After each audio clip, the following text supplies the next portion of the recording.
네, 안녕하세요. 안녕하세요. 안녕하세요. 안녕하세요. 반갑습니다. 오늘 저희 주제는 우리를 변화시키는 진정한 힘은 무엇일까요? 라는 주제로 여기 다시 섰습니다. 제가 어릴 때 살던 집이 하나 있었는데요. 거기가 이렇게 파란색 대문으로 된 집이었었어요.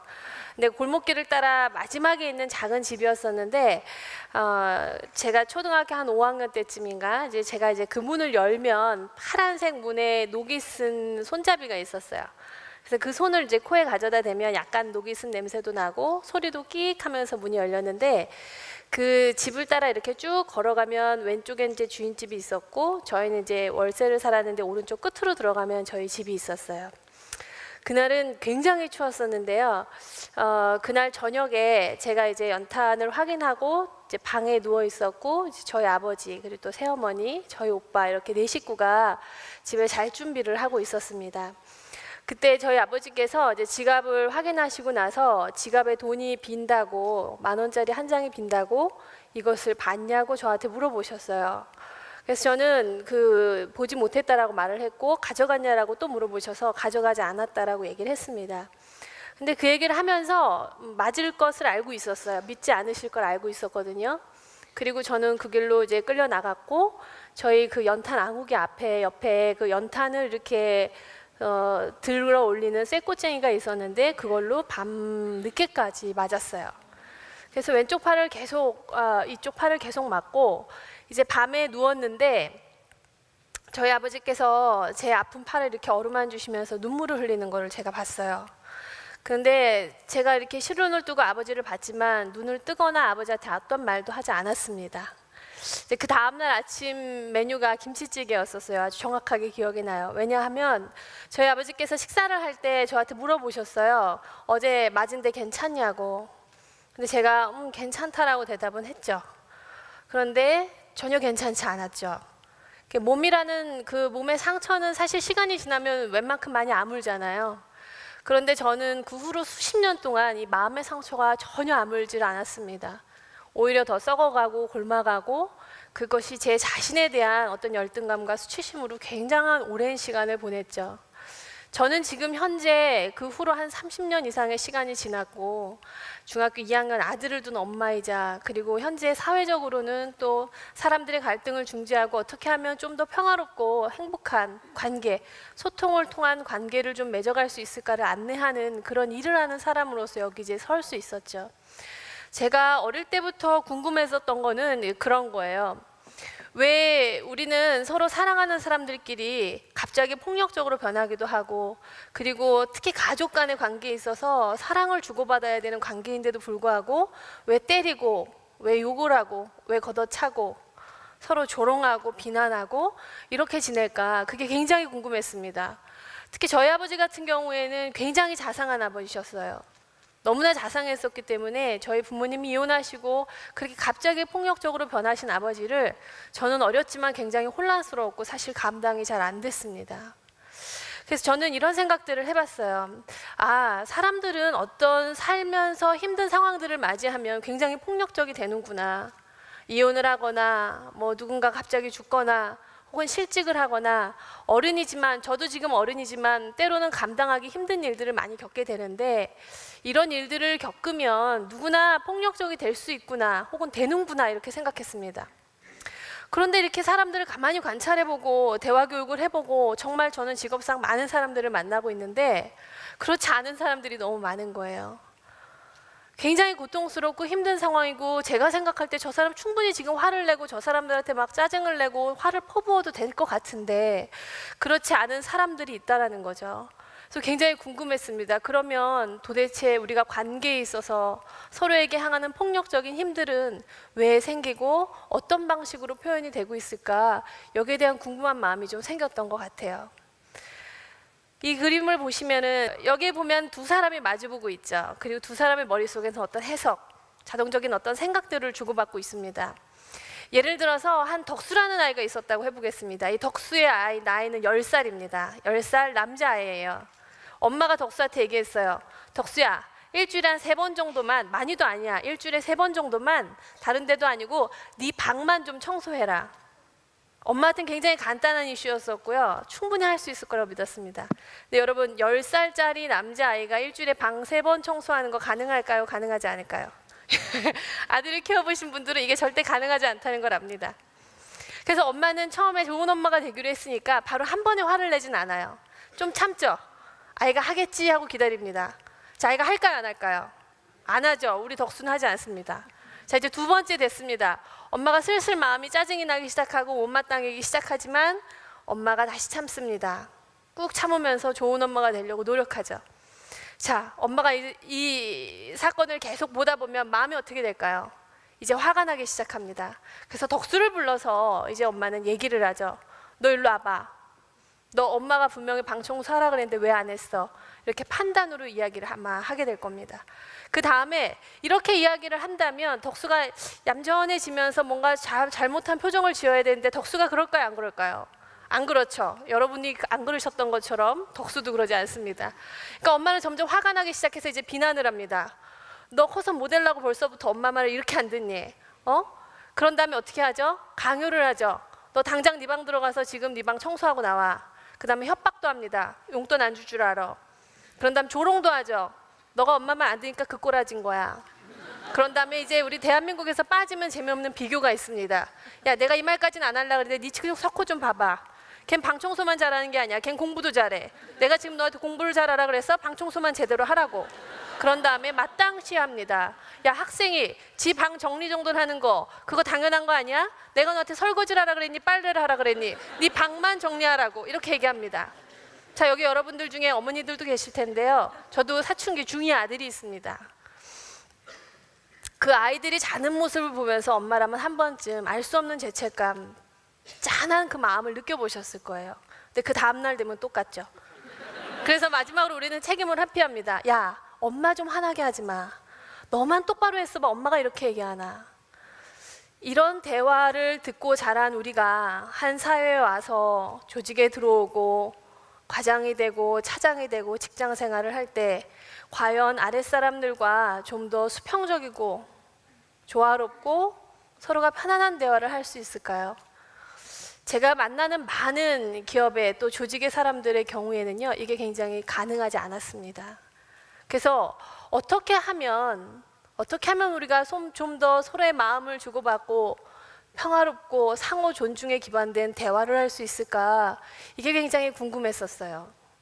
그리고 저는 우리의 폭력적인 생각 중에 하나가 바로 당신은 지금 뭔가 잘못됐고 나는 다 옳고 그러니까 당신만 변하면 된다. 현재 당신은 옳은 나에게 틀린 당신이 대항하고 있다라는 이 생각이 우리로 하여금 화를 불러일으키게 하고 폭력을 저지르게 한다는 생각을 하게 됐어요. 그리고 다음을 한번 이제 보시면은요, 이 그림은 조금 달라진 그림이 있습니다. 가운데 보면 이제 하트가 있죠. 저희가 초등학교 고학년 때 한 친구가 저를 굉장히 놀렸어요. 근데 놀릴 때 뭐라고 놀렸냐면 너는 엄마도 없지? 라고 이렇게 놀렸습니다. 근데 제가 다른 거는 다 할 말이 있었는데 그 말만 하면 할 말이 없는 거예요. 근데 그 이야기를 복도를 걸어가시던 저희 초등학교 5학년 때 담임 선생님께서 들으시고 들어오셨어요. 그래서 뭐라고 그 친구한테 얘기했냐면 부모는 누구나 있다. 아직까지 생생하게 기억납니다. 만약에 부모가 없었다면 너네들은 태어나지도 못했다. 부모는 있지만 어떤 경우에는 부모랑 따로 살기도 하고 같이 살 수 없는 아이들도 있다. 그건 니네들 책임이 아니라 부모들의 문제다. 이 친구가 얼마나 속이 상했겠니? 친구한테 사과해라. 이렇게 얘기를 하셨어요. 저는 그날 그 전까지는 계속 그 친구를 비난하고 판단하면서 저런 나쁜 기집애라고 욕을 하고 있었습니다. 그런데 그 선생님의 이야기를 들으면서 제가 알 수 있었던 건 맞아, 저게 내가 하고 싶었던 얘기야 라는 걸 좀 알 수 있었어요. 저는 진짜 그 친구한테 하고 싶었던 제 얘기는 그 친구를 욕하고 비난하는 것이 아니라 그래, 우리 엄마 아빠랑 따로 살고 있고 그게 나한테 굉장히 큰 고통이고 어려움이지만 그게 나한테 네가 하는 말을 내가 들을 때 나한테 얼마나 그게 힘든 일인지 네가 좀 이해해 줬으면 좋겠다. 그리고 그렇게 말하지 않아 줬으면 좋겠다. 그리고 가능하다면 나한테 사과해 줬으면 좋겠다. 이 말을 저는 그 친구한테 하고 싶었던 건데 그 말이 떠오르지 않았습니다. 그래서 만약에 한번 생각을 바꿔봤어요.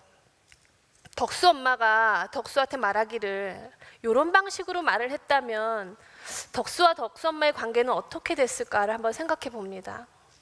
덕수야, 엄마가 너한테 일주일에 한 3번 정도는 청소하라 그랬는데 엄마가 이번 주 내내 보니까 한 2번 정도 되어 있는 것 같았어. 근데 엄마는 그런 거 보면은 엄마가 너한테 한 약속들, 우리가 하기로 한 것들, 그런 게 좀 잘 지켜지기를 원해. 엄마는 이걸 원해. 그래서 저녁 먹기 전까지 한 10분 시간이 있으니까 네 방에 지금 들어가서 방 정리 좀 하고 그리고 나올 수 있겠어? 라고 말을 했다면 어땠을까 생각을 해봐요. 만약에 여기에서도 덕수가 교과서대로라면 이런 반응이 나와야 되죠. 예, 엄마. 엄마, 제가 일주일에 2번 청소해서 많이 속상하셨죠? 방도 지저분하고. 제가 지금 들어가서 바로 방 청소하고 오겠습니다 하면서 총총 물어나 준다면 얼마나 예쁘겠어요. 근데 저희 아들도 그러지 않고요. 너네 집 아들도 그러지 않는 것 같더라고요. 그러나 중요한 것은요, 이때 만약에 우리 아이가 예스 한다면 그 예스는 우리가 믿을 수 있다는 겁니다. 여러분들이 그 아이를 움직일 때 때릴 수도 있고 욕을 할 수도 있고 비난하고 비교해가면서 그 사람에게, 아이든 누구든 죄책감을 주거나 수치심을 주거나 두려움을 줘서 움직이게는 할 수 있지만 과연 그 사람이 그 마음을, 그 행동을 어떤 마음으로 하는가를 우리가 한번 생각해 본다면 우리는 우리의 언어, 태도, 방식을 바꿀 수 있는 충분한 이유를 찾을 수 있을 거라고 생각해요. 그래서 저는 당신은 나한테 대항하고 있다가 아니라 당신과 내가 함께 이 문제에 대항하고 있다를 우리의 관점을 좀 바꾸기를 바랍니다. 그래서 우리는 함께 이 문제를 해결할 것이다 라고 우리가 생각할 수 있다면 아마 우리 안에 있어서의 어떤 폭력성들은 다른 힘으로 좀 발현되고 관계를 맺는데 유익해 나가지 않을까 하는 아주 강한 생각들을 했습니다. 그래서 제가 어릴 때부터 궁금했었던 건 이 2가지였었어요. 왜 우리는 가족들끼리 서로 폭력적으로 변해갈까? 왜 조직에서 상사는 부하 직원에게 폭력적인 행동을 하게 될까? 그런데 어떤 측면에서는 왜 어떤 사람들은 이렇게 화가 날 만한 상황 속에서도 평화롭게 대화를 하고 좋은 관계를 유지할 수 있는 힘이 어디에서 나올까? 저는 이런 마음도 되게 중요하지만 이런 마음이 현실화되기 위해서는 트레이닝, 훈련이 중요하다는 것들을 좀 알게 됐고요. 어쩌면 그래서 제가 지금 그 일을 하고 있는 걸지도 모르겠어요. 제가 이런 얘기를 하면 가끔 기업에서든 어디서든 다 저한테 이런 질문을 해요. 근데 선생님, 어떤 사람들은 그게 안 될 수도 있지 않나요? 아무리 말을 해도 내 마음을 몰라주는 사람들, 또 내 아이가 정말 옳지 않는 일을 할 때 그런 사람들은 좀 다르게 해야 되지 않나요? 라는 이야기를 하세요. 여러분들도 어쩌면 지금 그런 생각을 하실지 모르겠어요.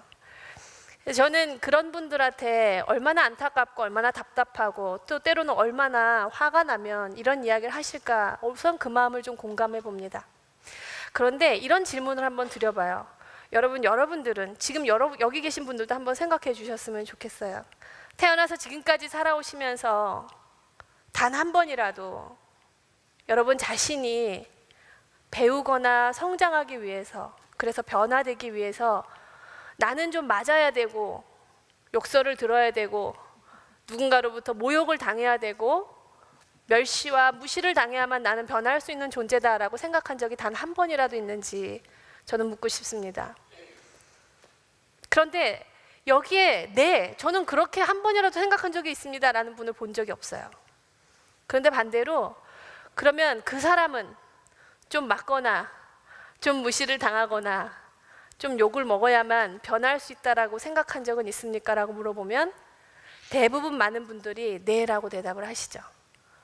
저는 우리가 아이들한테 하는 폭력, 상사와 부하 직원 간의 폭력, 부모와 자녀 간의 폭력, 교사와 학생 간의 폭력, 그리고 지금 현재 우리 사회에 만연해 있는 이런 폭력들의 근반이 나는 그렇지 않다라고 생각하면서 저 사람은 나는 결코 원하지 않는 방식대로 대접을 받아야 된다고 생각하는 것은 아닌지 그것을 좀 묻고 싶고요. 내가 내 자신이 한 번도 그래야만 변화될 수 있는 사람이 아니라는 것을 알고 있다면 우리는 여기서 한 가지 중요한 진실을 좀 알 수 있을 것 같습니다. 폭력이라는 사건 혹은 폭력이라는 행위에는요, 절대 사랑이라는 이름으로 그것을 더 씌울 수 없다는 사실입니다. 아이들한테 가르칠 때 너 이거 엄마가 너 사랑해서 혼내는 거야, 너 엄마가 너 이거 사랑하니까 때리는 거야, 이런 말들은 아이들에게 굉장한 혼란스러움을 줍니다.